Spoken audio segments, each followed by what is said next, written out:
ఈ అడ్రస్కి నువ్వు ఫుడ్ డెలివరీ చేసావా లేదా?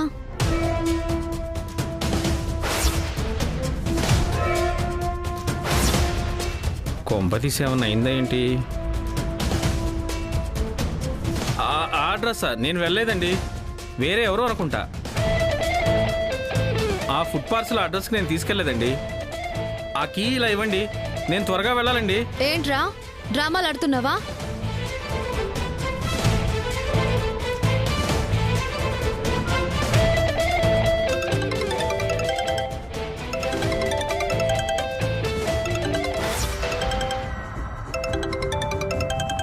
ఈ నంబర్ నీదే కదా, మరి ఫుడ్ పార్సల్ తీసుకెళ్ళింది నువ్వు కాదు అంటావేంటి?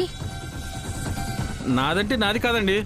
ఆ కీస్ ఇలా ఇవ్వండి, నా కీస్ ఇవ్వండి, నా కీస్ నాకు ఇవ్వండి. వదలండి. వదులురా, వదులు.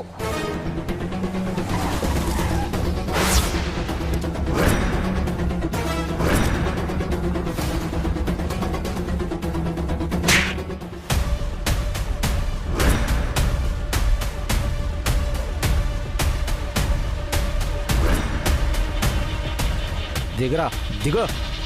సార్ సార్ సార్, ఎవరండి మీరు? పోలీస్.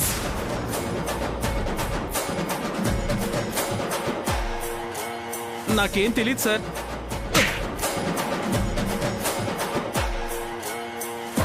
చెప్పరా. సార్ సార్, ఆ ఫుడ్ డెలివరీ చేసింది నేనే సార్, కానీ అంతకు మించి నాకేం తెలియదు సార్. అమ్మ తోడు సార్. రేయ్, నువ్వు వెదవ పనిచేసావు, అది నీకు తెలుసు, మాకు తెలుసు. మళ్ళీ ఈ అమ్మతోడేంట్రా? ఎస్కేప్ అవ్వడానికి అమ్మ మీద ఒట్టేయటమేంట్రా, ఇడియట్.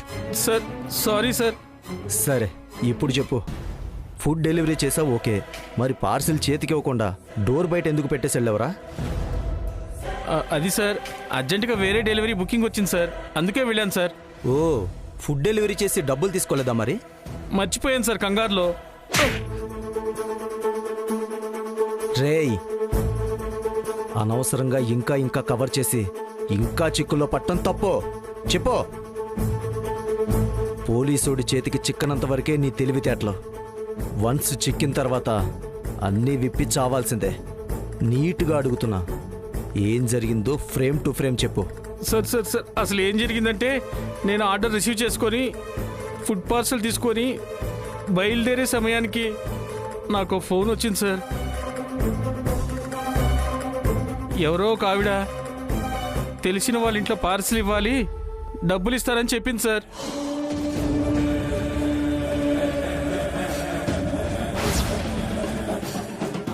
ఆర్డర్ ఇచ్చిన ఫుడ్ పార్సల్ ప్లేస్లో ఈ ఫుడ్ని డెలివరీ చేయి.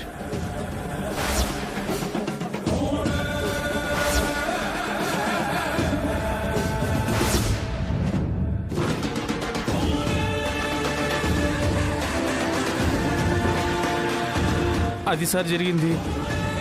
ఆవిడ నిన్ను చూసావా? లేదండి, మొహం కనిపించకుండా మాస్క్ పెట్టుకొని వచ్చింది, గుర్తుపట్టడం కూడా కష్టమే. కారులో వచ్చిందన్నావు కదా, అది ఏ కారు? అది క్యాబ్ సార్. క్యాబ్లో వచ్చిందంటే ఆ టైంలో శిఖర హిమతో పాటే ఉంది రవి. మరి ఇంకెవరై ఉంటారు? తారా. ఉహుం. ఎంత కోపం ఉన్నా తల్లి లాంటి కసాయి పని చేయటం అయ్యుండదు. మరి ఎవరు చేసుంటారు ఈ పని? రేయ్, తను వచ్చిన క్యాబ్ ఏ కంపెనీయో చూసావా? అది హలో క్యాబ్ సార్. హలో క్యాబ్సా? ఓకే. నువ్వు ఆ మాస్క్ లేడీని కలిసిన ఎగ్జాక్ట్ టైం ఏంటి? అది 8:10 అవుతుంది సార్. నీకు ఫోన్ వచ్చిందన్నావు కదా, ఒకసారి ఆ నెంబర్కి డయల్ చేయి. Okay sir. The number you are trying to call is currently not reachable. Please try again later. ఇది నాట్ ఇన్ యూజ్ సార్. ఓహో, యూజ్ అండ్ త్రో సిమ్ అనమాట. రేయ్, నలుగురు కడుపు నింపే పనిచేస్తున్నావు, చాలా మంచి పనే ఇది. కానీ ఎవడో డబ్బులు ఇస్తున్నాడని ఆశపడి తప్పుగా ఇలాంటి పనులు చేయడం వల్ల నీకు తెలియకుండానే ఏమవుతుందో తెలుసా? ఒక గర్భిణీ ఆడపిల్ల మీద విషప్రయోగం జరిగి ప్రాణాలు పోయే స్థితికి వచ్చిందిరా. నువ్వు తెలియక చేసినా అక్కడ ప్రాణాలు పోతే ఆ పాపం ఎవరికి చేరుతుంది? రేపు నీ కుటుంబానికి నీ పిల్లలకే కదరా. నన్ను క్షమించండి సార్, నన్ను క్షమించండి. కృష్ణ, నువ్వు ఇంటికెళ్ళు. ఆ క్యాబ్ని ఆ టైంలో ఎవరు బుక్ చేశారో ఆ హలో క్యాబ్ డీటెయిల్స్ నేను తెలుసుకుంటాను. You don't worry. తీసుకో. రై, ఎవరికో పార్సిల్ ఇవ్వాలనుకుంటా. నీ డీటెయిల్స్ మొత్తం నాకు చేరుకున్నాయి. ఆ పార్సిల్ ఏదో ఇచ్చేసి స్టేషన్కి రా, నీతో పనుంది. అలాగే సార్. పో. Okay sir.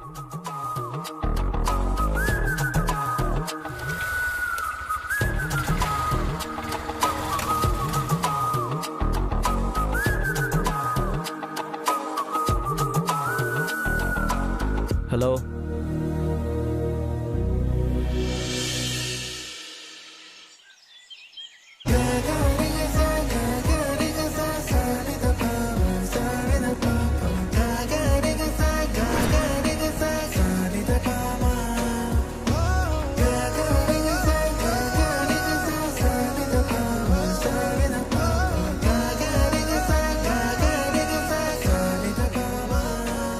ఓ వచ్చారా?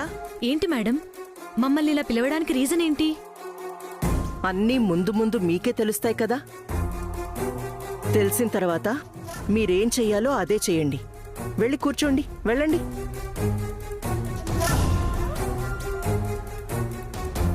నా మేడ్ ఇన్ హెవెన్ మూతపడ్డమేగా అందరి నోళ్లు తెరుచుకోవడానికి అవకాశం ఇచ్చింది. ఇస్తా, అందరికీ సరైన సమాధానం ఈ నిశ్చితార్థంతో ఇస్తా. నా ఇన్స్టిట్యూట్లో ట్రైన్ అయిన అమ్మాయికి నా కొడుకునిచ్చి పెళ్లి జరిపించానని మీడియా ద్వారా తిరిగి హైప్ క్రియేట్ చేస్తా. పడిన కెరటం ఉప్పనే లేచినట్టు ఒక్కొక్కడి మబ్బుల్ని విడదీస్తా. తారా అంటే సక్సెస్కి తారా తోరణం అని మార్కెట్లో నా మెరుపుని రీడిజైన్ చేసి చూపిస్తా.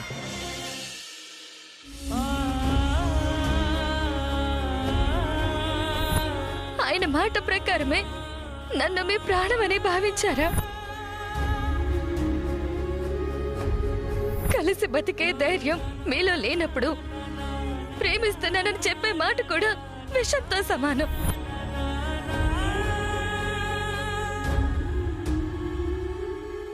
నన్ను క్షమించు విష్ణు, క్షమించు.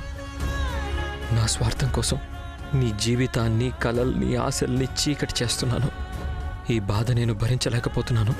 నేను తనకి దూరం అయితే విష్ణు ఎలా బతుకుతుంది? తన బతుకుని బలి చేసి నా మనసుని చంపుకొని ఈ నిశ్చితార్థం ఎలా చేసుకోను? నాకేం అర్థం కావడం లేదు.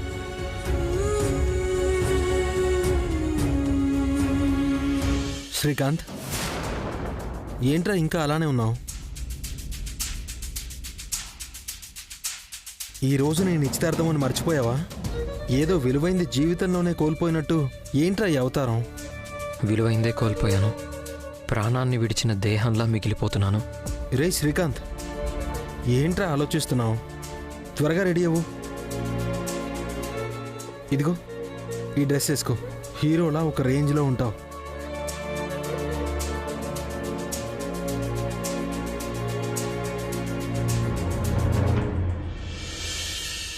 ఏంట్రా, ఏమైంది? అదేం లేదు. మరెందుకురా ఇలా ఉన్నావు? నర్వస్ ఫీలా? పెళ్లి మీద ఏ సదభిప్రాయం లేని నేను డల్గా ఉంటే ఒక అర్థం ఉంది. మొన్నటి వరకు మేడ్ ఇన్ హెవెన్లోనేగా ఎంప్లాయ్వి. పెళ్ళంటే నీకు నర్వస్ ఏంట్రా? మైండ్లో ఏదన్నా ఉంటే తీసేయి.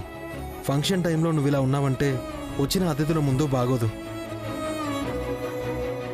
ఈ డ్రెస్ వేసుకుని త్వరగా రెడీ అయ్యిరా, టైం అవుతుంది. కింద అందరూ వెయిటింగ్ నీకోసం.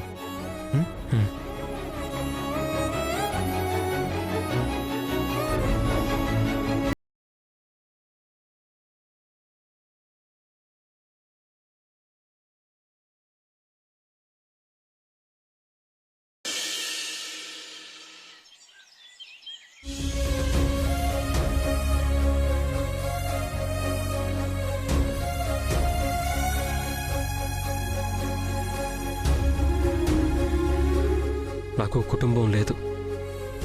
ఎక్కడో అనాథగా బతకాల్సిన నన్ను తన ఇంట్లోకి తీసుకొచ్చాడు. హిమ విషయంలో ఆలోచించి ఒక నిర్ణయం తీసుకొని వాళ్ళకి మాటిచ్చాడు. ఆ మాటను నేను కాదనలేకపోయాను. విష్ణు విష్ణు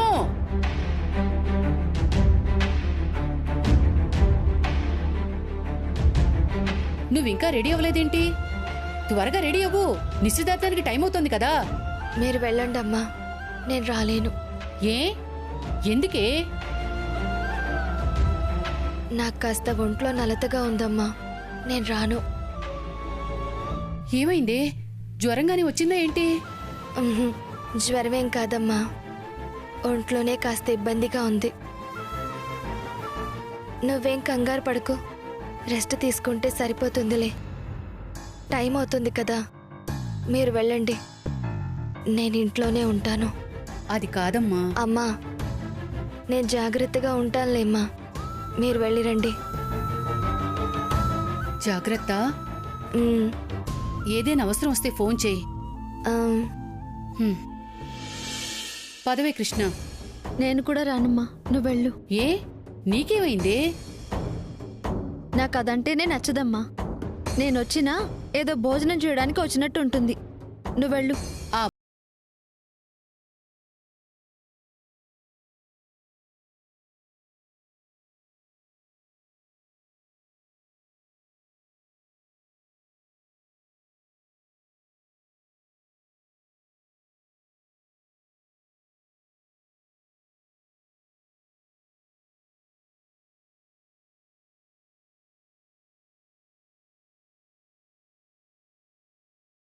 దా, ఖచ్చితంగా రావాలమ్మా. రావాలే. రక్త సంబంధం అంటే ఆషామాషి కాదే. రేపు అక్క పెళ్లి కావాలన్నా, మన ఇంట్లో ఎవరి పెళ్లి చెయ్యాలన్నా మనకంటూ అయిన వాళ్ళు ఇంకెవరున్నారు చెప్పు?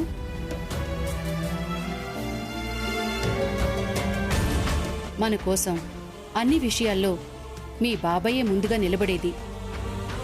మరి ఆ ఇంటికి దూరంగా మనం ఉండగలమా చెప్పు? పద పద. విష్ణు, జాగ్రత్తమ్మా. ఉమ్, రా.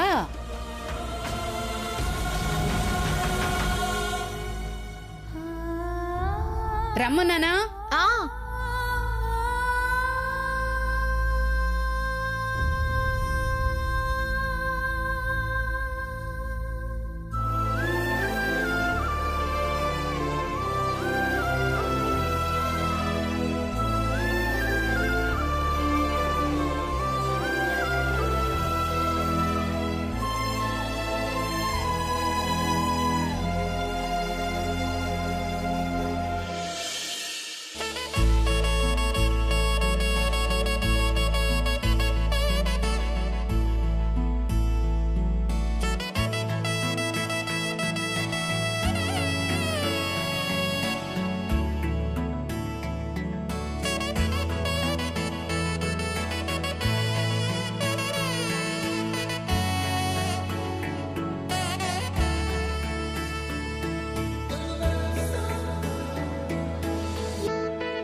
ఏంటొదినా, మీ శ్రీకాంత్ అన్నయ్య నన్ను ఇలా చూసి ఫిదా అవుతాడు కదా.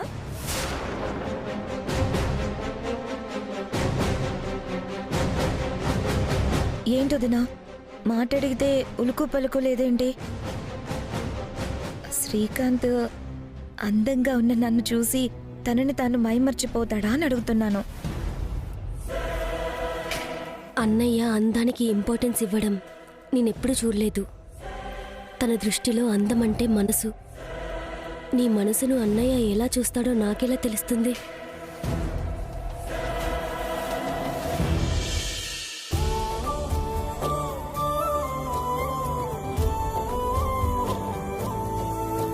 ఆహా, మీరింకా తీరిగ్గా రెడీ అయి వస్తున్నారా? అబ్బాయి వాళ్ళని గెస్ట్లని చూసుకోవాలి కదా అని నేనే చెప్పాలేంటి మీకు? త్వరగా వెళ్ళండి. సువర్ణ, ఎందుకంత ఎగ్జైట్మెంట్, టెన్షన్గా ఫీల్ అవుతున్నావు? రిలాక్స్. ఫంక్షన్కి వచ్చిన వాళ్ళని ఆహ్వానించడానికి మరీ నైట్ డ్రెస్ మీద వెళ్ళలేం కదా. రెడీ అవడానికి కాస్త టైం పట్టింది. సాగర్, పద వెళ్దాం. రిలాక్స్ గా ఉండడానికి ఇదేమీ కుదిరిన సంబంధం కాదు. బోలెడు రాజకీయాలున్నాయి ఇందులో. ఆ టెన్షన్లు మీకేం తెలుసు? నాకు తెలుసు. ఇదిగో బాబు, మేడం, ముందు నేను చెప్పేది విను. వెళ్ళి అక్కడ గెస్ట్లకు అన్ని అందుతున్నాయి లేదో చూడు. వెళ్ళు. అలాగే.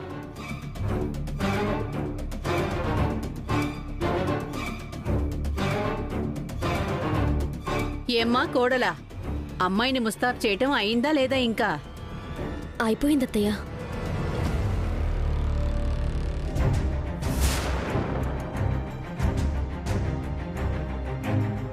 ఏమ్మా ఏంటలా ఉన్నావు? ఇంట్లో జరిగేది శుభకార్యం. ఇలా వాడిపోయిన మొహంతో అందరిలో తిరిగి లేనిపోని అనుమానాలు రేపుతావా ఏంటి? మా శిఖర మీ అన్నయ్యని పెళ్లి చేసుకోవటం నీకిష్టం లేదని మాకు తెలుసు. ఎందుకిష్టం లేదో కూడా తెలుసు. ఇది మన మధ్య ఉంటేనే అందరికీ మంచిది. అదే మర్యాద కూడా. నిశ్చితార్థం అయ్యేంత వరకు కాస్త మొహాన్ని నవ్వుతూ పెట్టు.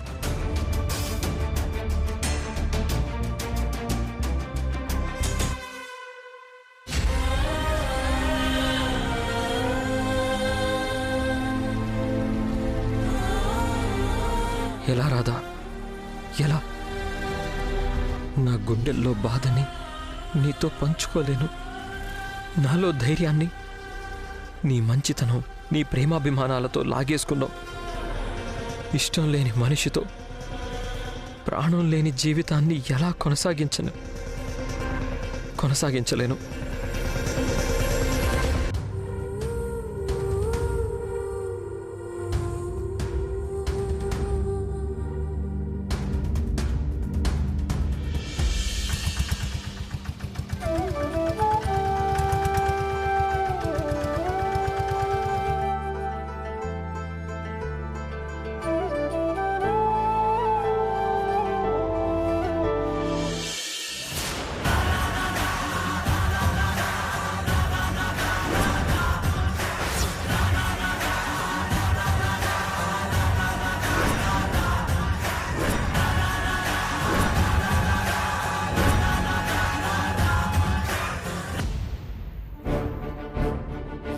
రాణెమ్మా, హార్టీ వెల్కమ్.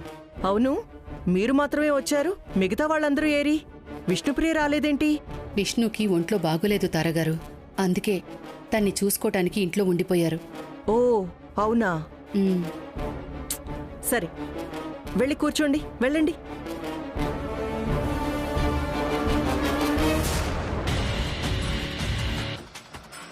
ఏంటి కృష్ణ, మీ విష్ణు అక్కకి ఒంట్లో బాలేకపోతే అలా ఇంట్లో వదిలేసొస్తే ఎలా చెప్పు? తనని ఇక్కడికి తీసుకొచ్చుంటే ఈ నిశ్చితార్థం సందడి చూసి కాస్త సెట్రైట్ అయ్యేదేమో. ఇష్టం లేని చోటుకొస్తే సెట్రైట్ అవ్వడం ఎవరి వల్ల కాదు. అలా అయినట్టు నటించడం మీకు కుదురుతుందేమో కానీ తన వల్ల అస్సలు కుదరదు. వెళ్ళు, వెళ్ళి కూర్చో.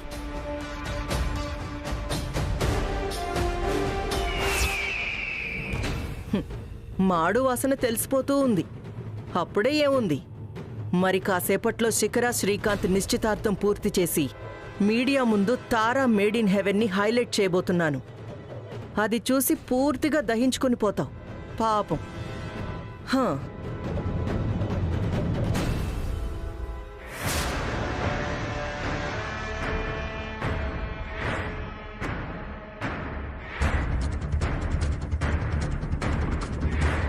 రాధా గారు, ఏంటి కృష్ణ? మీరు చెప్పే విషయం అర్థం చేసుకోవట్లేదు.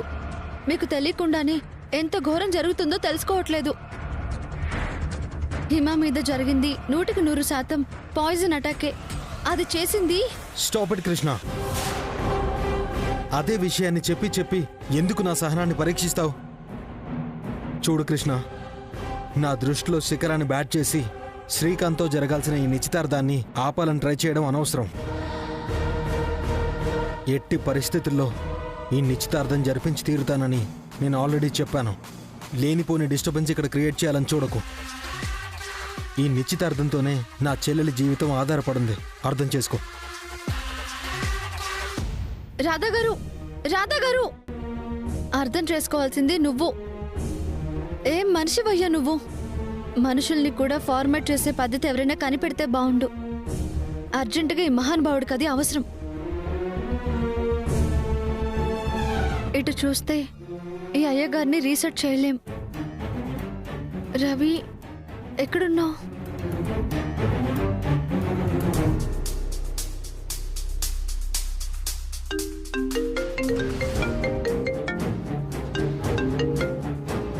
కృష్ణ చెప్పు. ఎక్కడున్నావు రవి? అదే క్యాబ్ ఆఫీస్కి వచ్చాను. ఏదైనా పనుందా? చాలా అర్జెంటు పనుంది రవి. ఇక్కడ పరిస్థితి చూస్తే నిశ్చితార్థం ఏర్పాట్లన్నీ పూర్తయిపోయాయి. కాసేపట్లో ఉంగరాలు కూడా మార్చేసుకుంటారు.